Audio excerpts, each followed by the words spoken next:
Reactions have been trailing the decision of President Bola Tinubu to relocate critical departments of the Central Bank of Nigeria, as well as the headquarters of the Federal Airports Authority of Nigeria, to Lagos.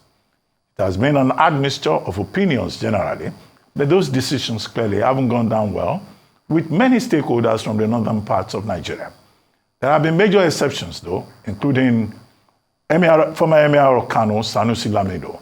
Last Tuesday, Chairman Senate Committee of the Army, Senator Ali Ndume, warned President Tinubu of what he called political consequences of his actions.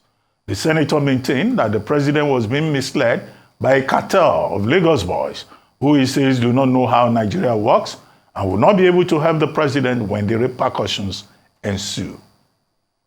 I'm now being joined by civil rights activist Auwal Musa Rafsanjani, who is also the executive director of Civil Society Legislative Advocacy Center, CISLAC, to have a chat around this issue of relocation, as well as the pandemic of kidnappings worsening insecurity in the country. Good to have you on This Day Live, Rafsanjani. Thank you very much. Thank you very much, and good evening. Yes, thank you. We had before now Professor Usman Yusuf. He was talking basically about kidnappings, insecurity in the north, and he linked that to the plan to relocate some departments of the CBN to Lagos, and also the headquarters of the Federal Aviation Authority also to Lagos. And he says this is an attempt, a hidden agenda by the Tinubu administration, despite the fact that spokespersons for the administration have said this is not what this is all about, and that the Joint Action Committee of Northern Youths have misunderstood it, that the Miyetti Allah has also misunderstood it, and persons like Senator Ali Ndume are just trying to politicize it. Former CBN Governor, Emir Lamido Sanusi, had intervened to say he thinks that it's a sensible move because it will cut down wastages and it will make for efficiency, and that in fact he as CBN Governor had wanted to take a similar step. Do you think that this controversy about relocation of departments and agencies from Abuja to Lagos is a storm in a teacup? Thank you very much. Ruben, in my opinion, this is part of the tactics by the government to divert attention from the real governance issues in Nigeria. Nigeria is facing huge challenges of unemployment, inflation, poverty, and complete hopelessness in the society. The hunger is catching people. So government needed to do something dramatic that can divert attention from focusing on those issues. And of course, the insecurity that has rampaged everywhere. So instead of really facing governance, government needed to get, attention to be shifted from thinking and putting pressure to walk the talk. So that is one of the tactics that I think, in my opinion, brought about this whole issue. Otherwise, if you are talking about this relocation, if there is no mistrust in the elite, whether from the north or from the south, I don't think this issue should be, an issue that will consume the nation energy. But because there has been this mistrust, anything you are doing in Nigeria, sadly, the same political elite are the one that will fuel this in. This could also be the same thing if perhaps a northern president who has been suspected to do this, there would have also been the same response probably from the south. But I just want to also point out an error that people are making. I don't think Abuja belongs to North. If you look at the ownership of the land properties, the landed properties in this Abuja, is owned by another ethnic groups from the south, as they also rightly mentioned.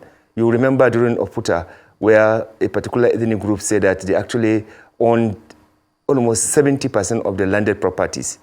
Secondly, if you are talking about federal civil servants, according to Bureau of Public Service Reforms, the South is more in terms of the number of people that are employed at federal level. So what I see, even Nasarawa, Niger, Plateau, Benue, Kogi, and Kwara did not have or cannot even compete with some of the states that have a large number of civil servants in Abuja. Now, what I see, many northerners, you find them in the north, are people who are actually disadvantaged northerners roaming around on the street, begging and what have you. Those are the population that you see, and the original inhabitants of Abuja that have been ambushed, that have been, pushed away by the system. So I don't even know where this cry is all about this north thing, because the Abuja itself is not even owned by the northerners, even though it's surrounded by a northern state, But the political insincerity in the country has brought about this unnecessary suspicion. So instead of us to face the insecurity that is worrying the country, the poverty that is worrying the country, the inflation that is worrying the country, and other bases that you have in the country, now we are debating about movement of, some agencies of government. The third issue I want to say that no matter how much President Tinubu wants to move these agencies, it is impossible for him to move Abuja out to Lagos because constitutionally, legally, there will have been challenge. So I don't really see that. What I will also expect Nigerians to focus on, and of course, this agitation is not by the northerners, because some people feel that going back to Lagos, they are not secured, they are not protected, just like you've seen what is going on with some ethnic nationalities in Lagos, where they are actually being allegedly attacked. So some of them, they feel relieved that they are actually they remain in Abuja, where they feel like they are not in any way going to be controlled by anybody, or anybody will claim ownership of the place. So I think we need to redirect this debate to the real issue of governance failure that we are suffering from. Since the inception of this administration, the amount of loan that we have borrowed and allegedly squandered is scandalous, that you borrow money to deal with the poverty and insecurity, and this, you cannot find any solution to this, or you cannot see commensurable achievement on this. So I don't want people to be, deviating from the core issue that worries Nigerians. The people in the north or in the south, they go to the supermarket. They are suffering. All of the people in Nigeria are going, through difficulties and challenges. The insecurity is almost everywhere in the country. So it's not prerogative of one particular zone that has, of course, the predominant of the poverty is largely in the north. But you also have so many people who have been deprived, because of corruption and because of bad governance in the south. So I think we should come back to the real issue and stop wasting our energy diverting, our attention from the main core issue that we can hold government to account, and that we should get our government to work. Government must rise up to the challenges that are facing Nigerians, rather than just this probably divide and rule, so that they can continue to do what they are doing.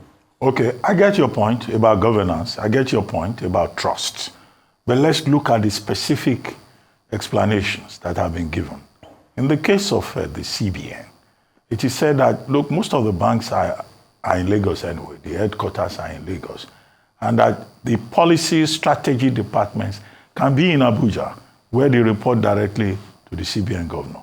But those departments dealing with financial regulation, dealing with risk, dealing with market supervision are better in Lagos. And that was why I cited the intervention of Emir Lamido Sanusi. Now, as for FAAN, the explanation that has been offered is that, look, when the FAAN was taken to Abuja from Lagos, up to today, the FAAN has no building, it has no office space in Abuja, and that the former headquarters in Lagos has been wasting away. And that for purposes of efficiency, blocking wastages, it's better to return FAAN headquarters to Lagos so as to save money. I thought that the explanations were straightforward enough. So how do we jump from that explanation about efficiency to an attempt to return to Lagos as a capital of Nigeria? Yeah, that is why I said, because of the mistrust created by political elite in Nigeria, any good things or anything that, government will do, it will come with this kind of unnecessary suspicion. And I think, also it is important to note that, ideally, if we are actually working for one Nigeria and we believe in Nigeria unity, we shouldn't be worried about this, unless there's, a motive behind all this, in which I said, for example, Tinubu did not say, I am moving the Central Bank of Nigeria headquarters to Lagos. They talk about some department. And in that case, it's understandable if those who are responsible for monitoring those banks and carrying out other duties are largely based in Lagos. It makes economic sense and it makes productivity and efficiency to have people who have that expertise in that location. I don't have a problem with that. With regard to the movement of the PAN, I think, also, I didn't really see that one. I did not think that is also one major problem, because what people are just arguing is that maybe because the Buhari administration has moved it to Abuja, so Tinubu administration must unwind everything. That is what some people are talking about. But I don't think if we are talking about Nigeria and if we really bother about governance, I don't think those things should really be a major issue that should detract us from facing the real issues, real challenges in Nigeria. If they move to Lagos, what are we going to lose? Is there anything fundamentally that we are going to lose? As far as I'm concerned, North will not lose anything. In any case, if that is what you are even talking, Kano was the first commercial airport in Nigeria. So if that is what you are even talking, so maybe people from Kano, they will say, okay, since we are the first, commercial, airport in Nigeria, then it should go there. But I don't think that is the issue. The issue is that let's make sure that all the agencies that, are situated should have symbolic presence in the federal capital, that is Abuja. Departments that their services are more needed outside Abuja, they can go there. I don't think there's any issue. I don't know why we are actually overplugging and, politicizing this. And I think the challenge is that the communication management in the Tinubu administration need to also improve. You don't just abuse or dismiss people when they raise legitimate worries and concern, given the suspicion and the mistrust that is surrounding with the politics in this country. I think it is important to allow people to make their legitimate observation, and government should also respond positively so that we know we are working toward ensuring that whatever government policy is accepted by Nigerians, not that you dismiss them or call them names. I don't think it is a good approach because some people, they may say it based on their own personal either suspicion or experience on how things are going. But all I know, it is going to be extremely difficult for the president to say, I am moving Abuja as federal capital territory to Lagos, back to Lagos. I don't think the president would contemplate doing that. But if there are departments and agencies within government that their services is more of benefit to the nation outside Lagos, not necessarily Lagos, there are other places where you have also federal, headquarters of agencies. So why are we making all this? Is it because some people believe that Tinubu has legalized the government with all the Lagos probably people, not even people from the Southwest, because some of the people from the Southwest are also complaining that Tinubu has actually overpopulate his cabinet with the Lagos people rather than the people from the Southwest. So those insinuations, you cannot take away those insinuations from people. But I think the honesty and sincerity of government is what make difference. I think if we are working for one Nigeria, if we are looking for efficiency, productivity, we should not engage in anything that will amount to waste, duplication, and completely hopeless, waste of public resources.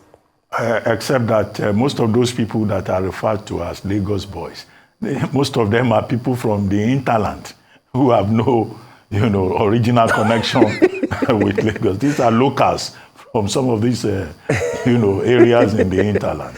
Anyway, but once you live in and work in Lagos, you become, I guess, a Lagos boy. But is there a role for the National Assembly in all of this? The controversy about relocation, and also the concern about kidnapping, banditry. Now, newspapers are writing that kidnappers are putting the entire security apparatus in Nigeria to shame. Okay, to conclude on this issue, the National Assembly has a responsibility to ensure that the country is balanced, is united, is also, help in terms of productivity, and also making sure that everyone feels safe and feel, a sense of ownership. National Assembly has that responsibility to ensure that is also done. Now, moving to the issues of banditry, Ruben, this is a very laughing matter, because if government is willing to deal with this, I don't see how many bandits do you have in this country.